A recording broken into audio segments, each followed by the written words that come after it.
The B2B digital landscape is about to change again massively in 2026.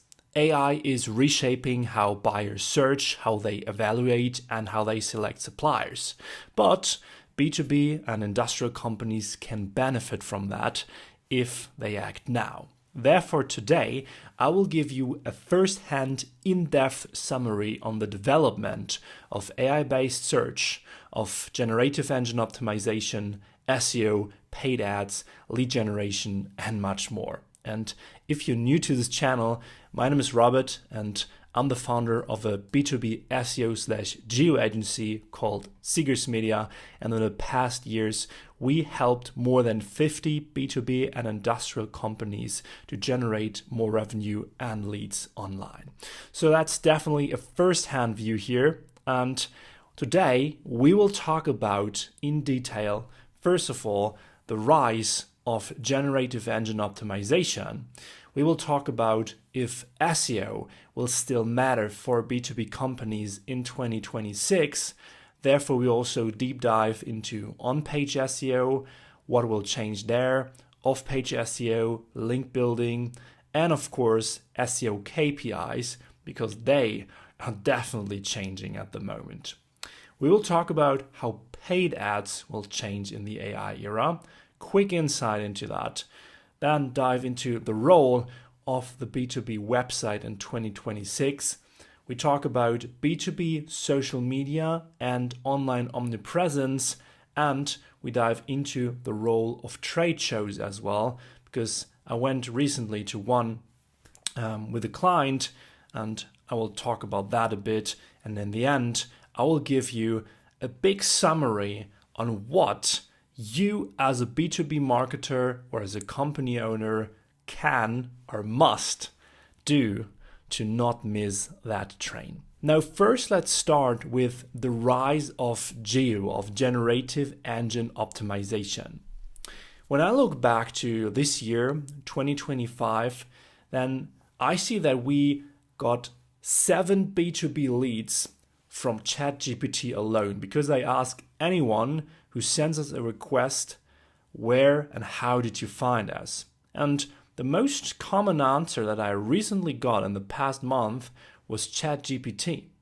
And most of those 7 B2B leads were also qualified companies which can't afford to pay thousands of euros per month for our services. So definitely not any worthless customers for us, qualified leads which actually use AI models like ChatGPT, Google AI Mode, Perplexity to look for service providers, for industrial manufacturers, and other B2B companies online.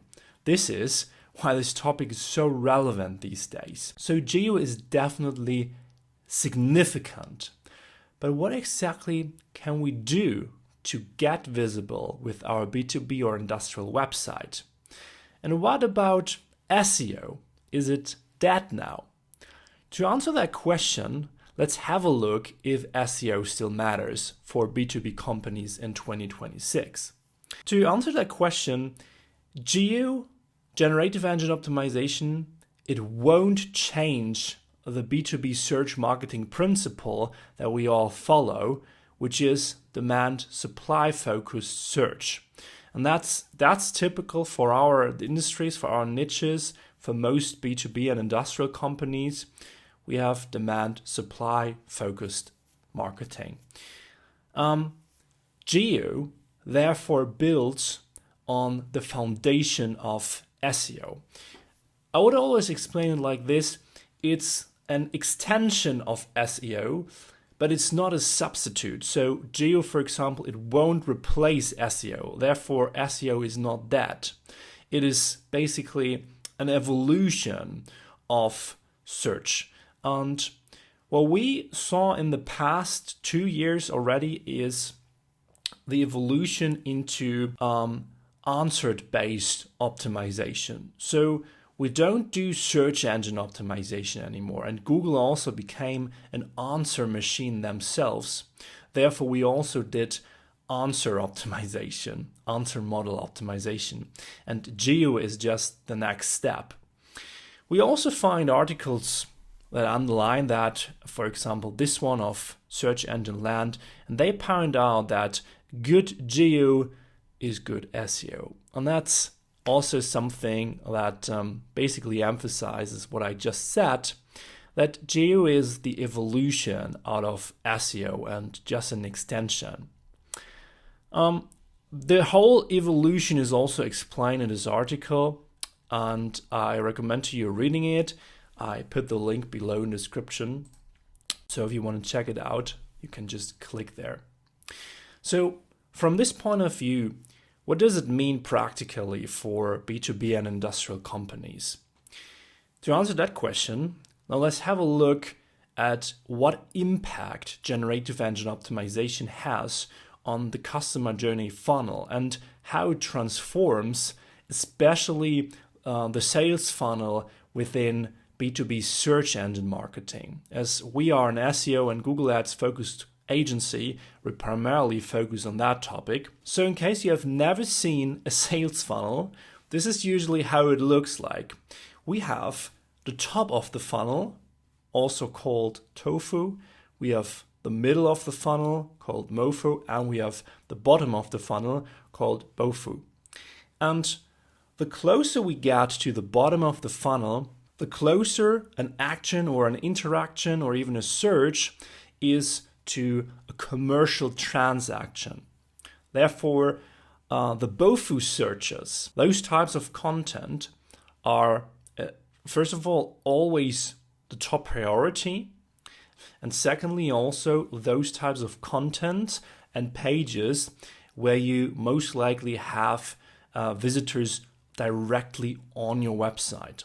What that means, we'll see now, because the change here in terms of the sales funnel are primarily in the top of the funnel. As we before had a lot of companies basically building their own Wikipedia on the website or building like short blog articles with definitions, like a whole database of definitions, of DIN norms, of technical terms they just explain in a couple of sentences.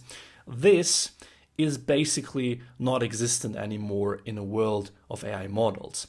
Meaning that AI models like ChatGPT, like Google AI Mode, Perplexity, they answer definition and broad searches directly within the model, often even without performing a web search. So when someone is looking up a definition or is Googling something they like to have explained, then when they use Google AI Mode or ChatGPT, those AI models, they don't go on any website. They have those information already in their own database and then generate the answer. It's a generative engine. They don't need to perform any web search. Therefore, we have so-called zero-click searches, meaning there is no person anymore visiting any website. They just stay within the AI model. And this is just a logical consequence of the development out of the answer model that Google basically already became in the past years. When we look into the middle of the funnel and we talk about what that actually means to lose this type of traffic in a bit as well. But when we have a look at the middle of the funnel, there we see informational content still, like definition content is also informational content, but we have especially informational content pages that include specific case studies, data sheets, calculators, and experiences plus opinions. This is now the middle of the funnel. And you see the development here. We don't just have informational articles like guides or blog articles that are solely based on research. So let's say you want to build a blog article on a certain topic, you just do your research, you find out what is ranking there for this topic, and then you build a bigger skyscraper technique, just creating content out of what is already there and make it a bit better.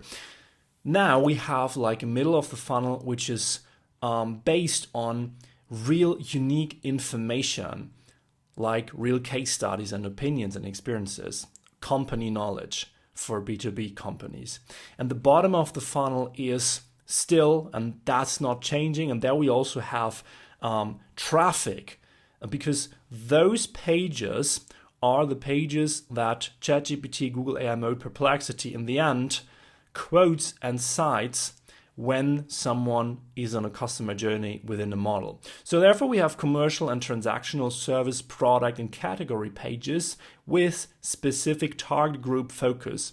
And that's even more important these days, to have this specific target group focus and not, as we saw in traditional SEO, focus on a ton of target groups. No, now we want to focus on more specifically one target group per page, not just 10 target groups on one page, and satisfy all of those target groups.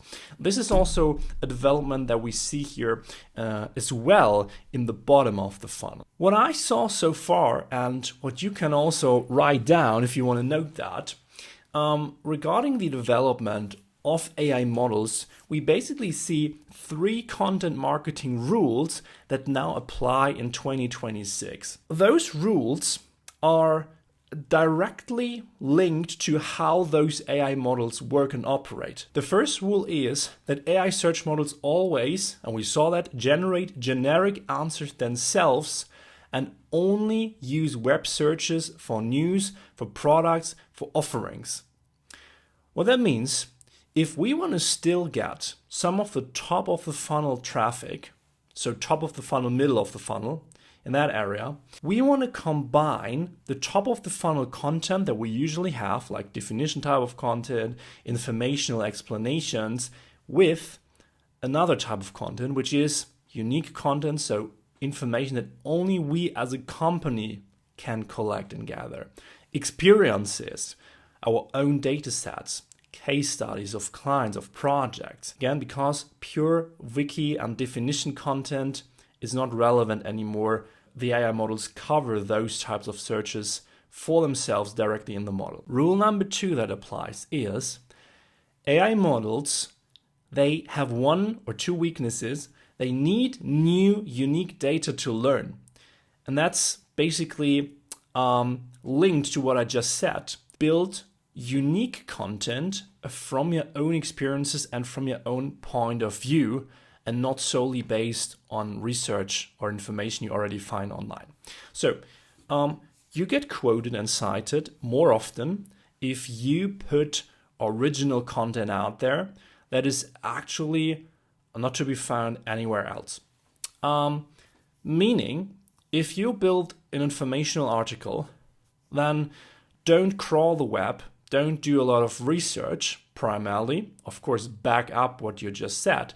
But what you do is you want to focus more on your own point of view.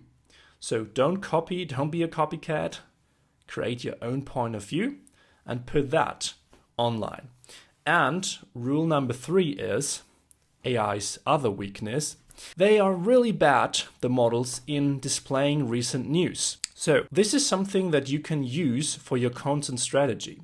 If you want to publish fresh and current content, then you can serve the AI models always things that they also need to crawl for and to look out for. So you become a perfect resource, a perfect place to get cited and quoted from for what the AI offers to searchers, to people who use it. Therefore, integrating current contents and news into your content mix, that's a good idea for next year. From everything that we have learned in our agency in 2025, I also came up with a practical on-page SEO checklist. And on-page content is, for B2B and industrial companies, for most of them, still the best and most important thing to do. We'll talk about off-page as well in a bit, but let's stay with on-page for a bit. First of all, create hyper-specific content for each target group. That's definitely something that's changing now from 2025 to 2026. You don't want to put content for 10 target groups on one page. You want to focus on one target group per page. Meaning, if you have multiple offers, one offer per page. Secondly, unique contents like case studies, real examples, company experiences. This is what you want to also publish on your website. This is what you want to focus on the commercial pages and on the informational pages. 4 types of contents are highly relevant now. Case studies and data sets. Then you get quoted and cited. If you have your own data sets, your own studies, your own cases, and you publish that directly on the service pages, on the product pages, on the machine pages. Opinions. Your own point of view matters. Opinions matter because generative engines, they don't have opinions. They quote opinions. Experiences. Again, generative models, they don't have experiences. They quote experiences. And mini tools, very important as well. Calculators, cost calculators or for materials, quizzes, tools like SERP overlap tool, just useful things that can directly be operating within your CMS that people can use online. It will push the time people spend on your page. It will push that you get quoted by AI models. Use those tiny tools. Third point in the list, how do you structure content? You always structure content coherent. And I think that's something hopefully most of us already did. But if you haven't done it, first of all, coherent content means you have the most important thing up front. That's your H1. This is what you put in the first paragraph. You always, when you have like a headline, let's use our homepage as an example here. So we have most important information up front, qualified B2B leads. Okay. Now you would say, okay, but how do you get those? What are the solutions? Okay. And what are exactly the solutions? Okay. It's coherent in a way how it's structured, like a pyramid. Most important thing in the beginning, and then you structure it down. Also, coherent means when you write a text, you first of all have an argument. You say something is like this, then you bring an example and a resource because study X found that. This is coherent content styling. And this is what AI models love. They love easily and great digestible content and structure. This is what you also want to use in your content formats. Point number 4, content freshness. What is fresh content? Well, content that AI models can't generate themselves. As I said, for example, news content or current content, content that you just updated recently. AI quotes pages probably, and that's a hypothesis, but we believe that quotes pages more often if they update their content more often. How many updates do you need? Well, between 2 and 4 per year. So you don't need a huge set of articles, of informational articles, of service and product pages, but you want to focus on a tiny amount and keep those pages updated. Because then you are always the most fresh and hopefully the best resource for AI models to quote.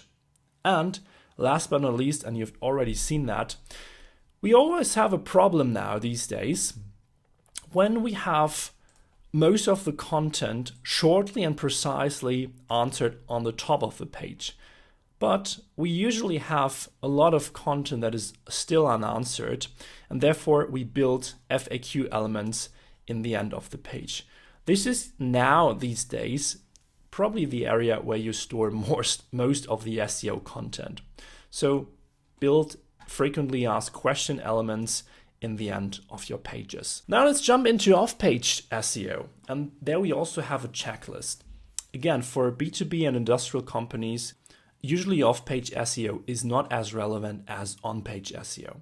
And that's because most B2B companies, industrial companies, are family companies.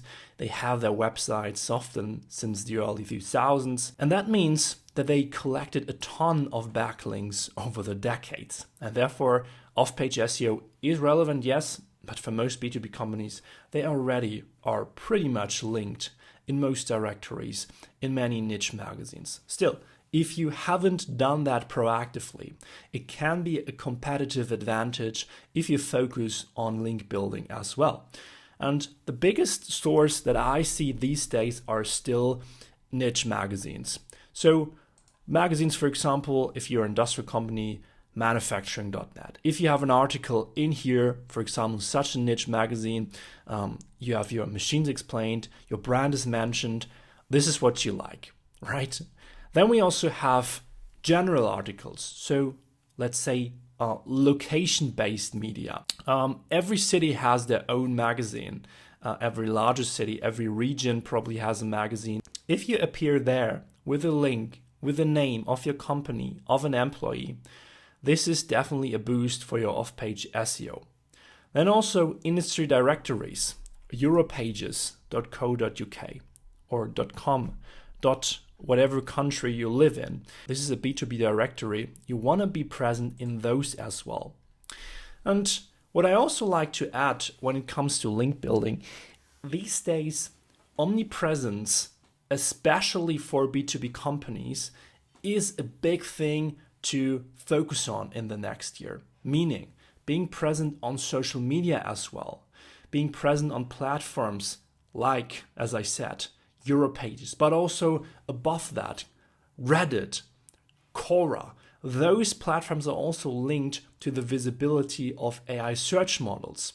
And probably Instagram or TikTok are not the first platform to go to as a B2B company, but what about YouTube or LinkedIn? Those are also possible networks where AI models check if you are present. And the more you're present, the better it is. Now, let's real quick also dive into how SEO KPIs will change, because this is another huge topic. First of all, what I saw, and I did a video about that already, I'll link that to you up here, impressions decreased dramatically in 2025, and they probably will decrease even more in 2026.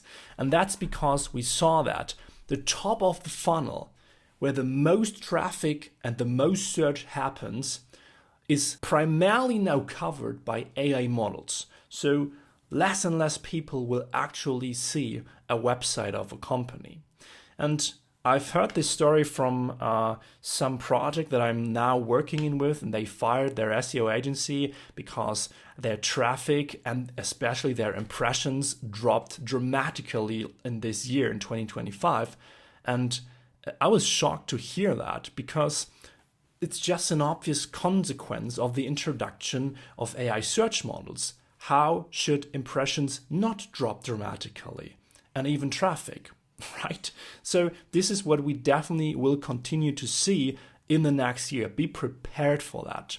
Again, total traffic will also decrease because many searches end in zero-click searches and people stay in the AI models until they are ready to continue in the customer journey to actually look for a company or a solution. Then keyword rankings will also disappear and get less relevant dramatically. And that's because Google removed the so-called num100 parameter. Now, most of the keyword rankings are not trackable anymore, and that doesn't mean that they are gone. It just means that they now are not measurable anymore. And keyword rankings anyways, when we have a look at how people operate and search in AI models, we see that most of them just prompt their way through the customer journey. And whenever you put a prompt in ChatGPT, Google AI Mode, etc., the search engine model will decomposite the prompt into keywords. So they use a technique called query decomposition. And what that means for tools like Ahrefs, for Systrix, SEMrush, etc., we don't still know. Because whenever they deconstruct a prompt into keywords, are those keyword searches by the AI models then still searched? How do you track if and how people are using prompts? And also, what does a keyword count in a world where every AI model knows the full customer profile of the person already, like their history and which company they work, like where they live, I had so many different data sets that are now linked to how someone uses a prompt. Another topic I'd like to dive into for a bit is the whole subject of how paid ads, short search engine advertising will change in the AI era. And this is something that I rarely see anyone talk about, but we also don't have a lot of information on that topic for now. So we can just put out their hypothesis how search engine advertising might look in the era of ChatGPT, Google AI mode, etc. What I think is that SEA will probably be integrated into the BOFU, so the bottom of the funnel searches, in the prompt journey. So let's say someone prompts in the AI, I am trying to figure out what's the best material for sliding bearings that I want to use in my new machine. And then you might go through a prompting search where AI might discuss different materials, and at some point you end up in the position where you actually ask the AI, okay, and can you give me some websites of suppliers, of manufacturers of sliding bearings? And then you finally get to the commercial part of the search journey, where I would think that the model will actually also put ads. So that's also like an advantage for the AI model, because they don't put ads and they just serve information until the point where the user is actually looking for a solution or to buy a solution. And therefore the whole journey might be way more satisfying, because there is no interruption just by disappointing ads or annoying ads or something like this. When we, for example, have this original article by Google's Help archive here, we also see that at the moment they use ads in AI overviews as text, as shopping ads from existing search, shopping, and performance max campaigns. And I believe that we probably see the integration of ads within AI models, first of all, in the performance max campaign style that we actually as well already have for Google's platform and the whole universe. So performance max campaign type, if you don't know it, where Google uses different types of campaigns like search ads, like display ads, YouTube ads, also Gmail integration ads, to just bundle them into one huge campaign type where you have multiple touch points. And there I will think they will also integrate the ads within AI models or AI overview. We will definitely explore this topic throughout the year here on this channel, so there will definitely a lot to come, and I'm pretty excited on the development of ads in AI mode or in ChatGPT search. But for now, it's just a tiny foresight here on this topic. Let's also talk about the role of the B2B website in 2026. As before, the website of a company still acts as the truth source for AI models and of course for SEO. Meaning, when you want to build a website today, I would still, of course, focus on a modern, fast loading and good looking website. What you don't need, again, I said that in so many previous videos, you don't need a website like apple.com, and you don't need a super incredibly fast loading website. When you still look at this SEMrush study from 2024, we see that when we evaluate Google's algorithm, the page speed factors, like the page speed factors that we have, like the CLS, the FCP, the LCP, they actually correlate negatively with rankings on Google. What's mostly important, and that didn't change in GEO, is the text relevance, the content relevance, the amount of traffic that you have, and of course the domain authority. This is what's also relevant when you want to rank in AI models. That doesn't mean that you can have a super slow website, but it also doesn't mean that you just have to focus on page speed and continuously make it extremely fast. This shouldn't be the goal. Focus on usability and a website that is loading accordingly to what you think is fine and what works. Another focus that you should set is definitely the website structure. This is definitely more important these days and in 2026. When you think about your company's website, you don't see it as just a digital card or an ID card of your company. You see it as a hub to guide your target group to the most important commercial and informational pages. You want to make sure to build all the relevant specific pages, like for example, case studies, product category and service pages. You want to have guiding and blog pages. Let's just take our page as an example here. We structure our hub like this. This is the home page. Then we have the most important commercial pages first, so solutions. One page for each solution, and you see it here. We have super specific target group specified landing pages for industrial companies, manufacturers, engineering companies, and so on. Then we have consulting. That's another type of service page. And then we have credibility pages or trust page like the About Us page. And then we have the informational hub here, the guide, the YouTube videos, our white paper. This is the structure that we follow. And this is also how you like to structure your website. Also use internal links to link between those pages to make sure that that crawlers understand which pages are the most important ones. For example, of course, your homepage is the most important one because it's also the most internal linked one. Every page has a link to the homepage. And when you want to structure your website, you want to make sure that, for example, you have a super important service or product category page. Well, then make most pages link back to this super important service or category page.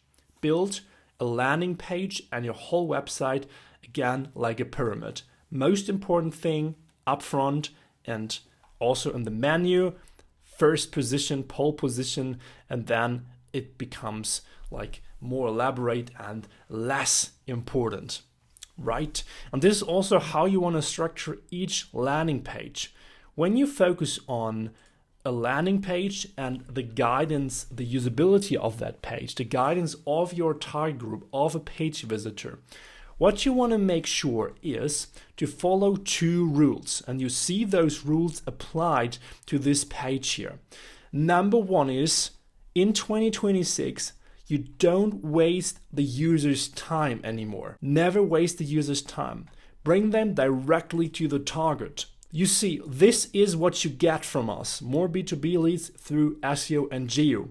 We are a B2B SEO agency. We work with manufacturers, B2B service providers, industrial companies, and we help them to get qualified leads through SEO and GEO. We do B2B SEO support, starting at content creation up to digital PR. The second rule, very important, you don't waste empty space on top of the page.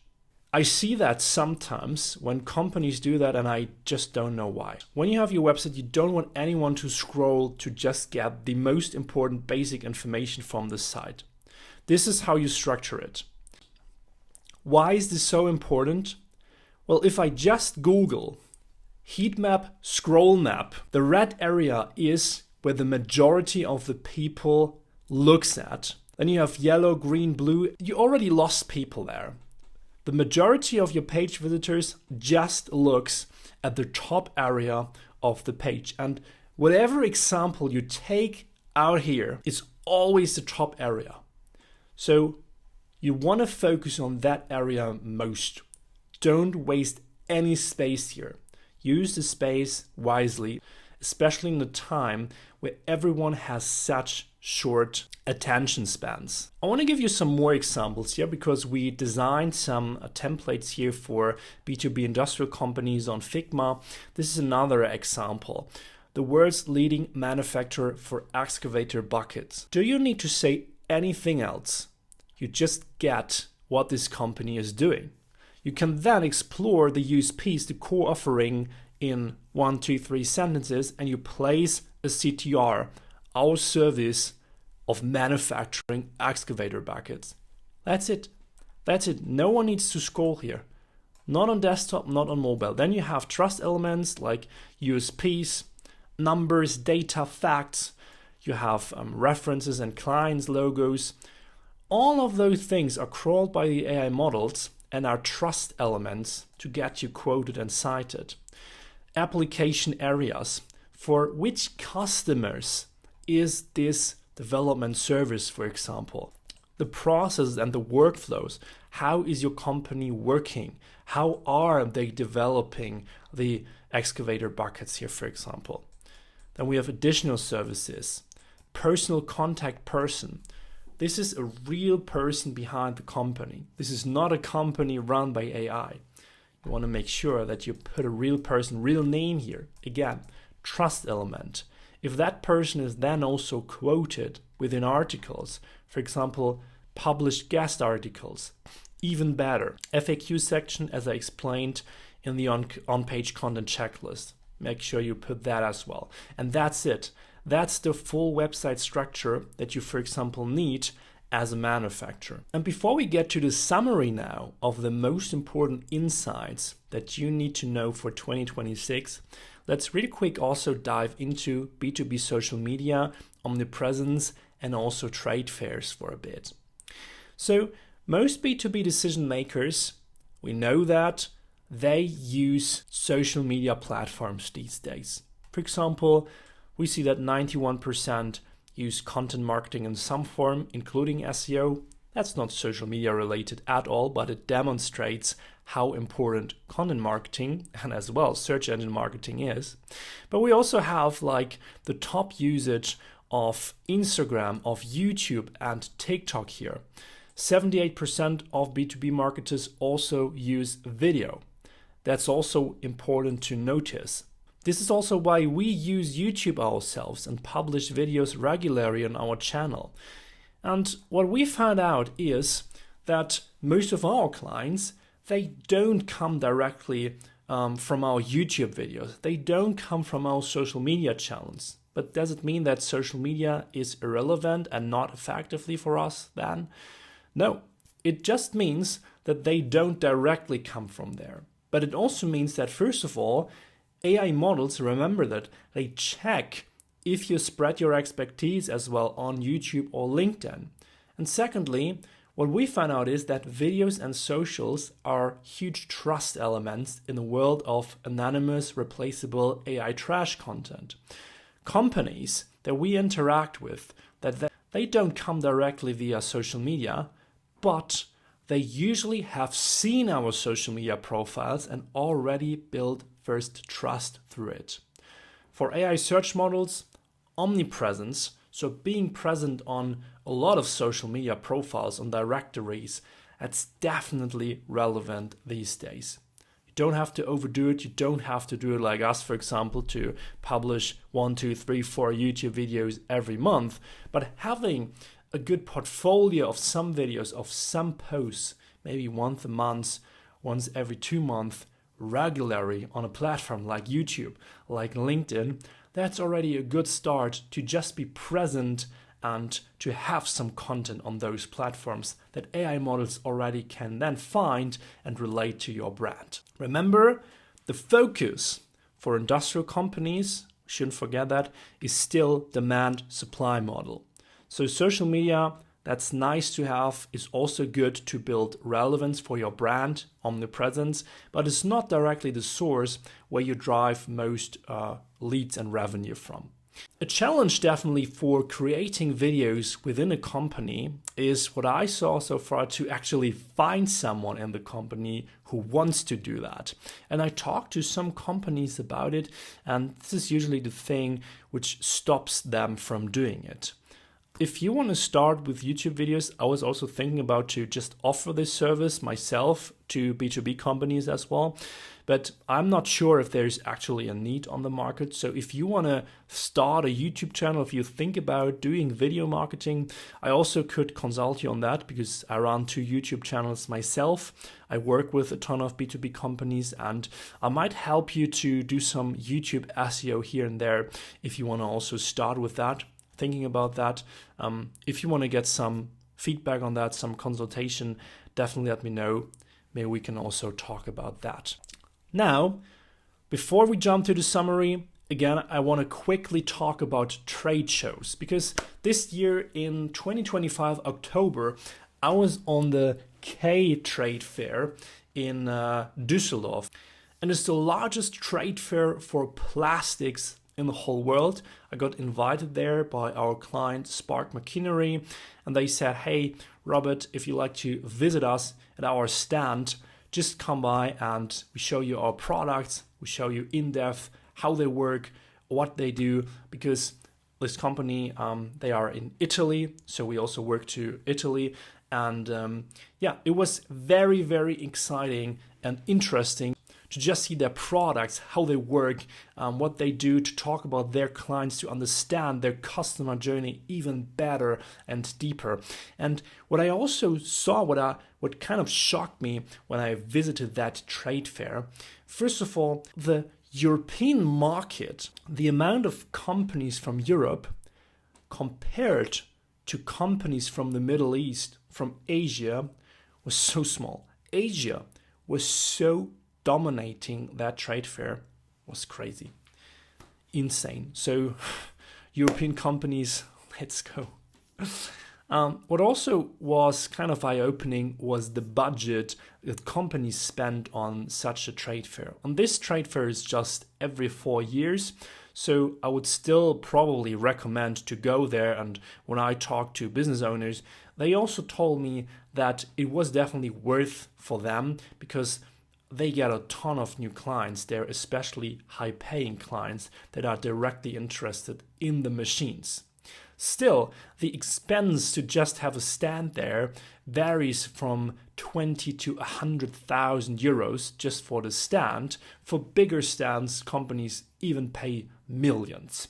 So my thought on that was, if you have 100,000 euros or even 500,000 or just 50,000, whatever, to spend on a marketing invest, and you instead spend that on online marketing, your brand would be everywhere on every channel. Such a huge investment on online marketing that would explode your brand, and you could pay for visibility for years. That's crazy.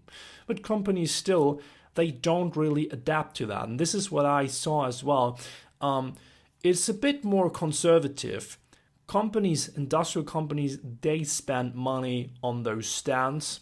And even though the stands are not like modernly designed, the website behind the company is also often still decades old. And what I thought, again, try to, if you want to be a first mover here, because I see companies who now start to invest in digital and online more, they're still first movers somehow, even if it's 2026 now. But if you want to be a first mover, then try to transfer what you demonstrate on the trade fair. And I'm sure that it's not 100% possible. Of course, trade fair, you still see the product, the machine. But if you try to at least transfer a bit of that into video, for example, post that on a YouTube channel, create a professional video on the process of a machine or on the machine itself, on the product, on the explanation, with a bit of structure behind that, so that the video can also be found on Google, on AI mode in search engines, then this is already a big step ahead and definitely an invest into the more digital future that we are heading into. So from what I see here, definitely shift some budget from trade fairs to digital marketing. You can achieve a lot with that. And now let's talk about the actual summary. What did we learn throughout this video? What can B2B companies actually do? What should they do? I'm not here to advise you what you should do. You can do everything, but what you probably should do is, first of all, on-page SEO. What's changing? What should you do now in 2026? Focus on unique content. Integrate case studies, your own data, your own opinions, point of views, experiences, mini tools as calculators, quizzes, etc. into your informational guides, articles, and into your commercial and transactional landing pages like service and product category pages. Off-page SEO, still link building in niche magazines and omnipresence on social media. Expand your marketing by video if that's possible for you, if you find someone who wants to do that for your company. Encourage this person to create videos to showcase your machines, tools, parts, services. This is probably what the future will look like. Invest more there. And in general, spend more money online. And this definitely, of course, I'm interested in that. I run an online marketing agency. But I believe in the future of digital, especially in the world of AI, where everything is connected with each other, where we now can use visuals like videos, like graphics. And even though we see such progress, AI models everywhere, AI-based search, I think still for most B2B companies, there is a lot of room for improvement. And if you start now, you still are a first mover, because B2B companies, industrial companies, they don't act as fast. At the moment, you can still buy your way in, do it before it's too late, and become a digital B2B brand right now in 2026. If you want to have some support on that, if you want to get consultation by us, you can go to robertsiegers.com/en and you can book a free consultation call here. We can help you navigating you through the jungle of AI search and see which strategies for your brand will apply in 2026 and in the next years as well. robertsiegers.com/en, book a free consultation right here. And I see you in the call or in the next video. Have a fantastic day.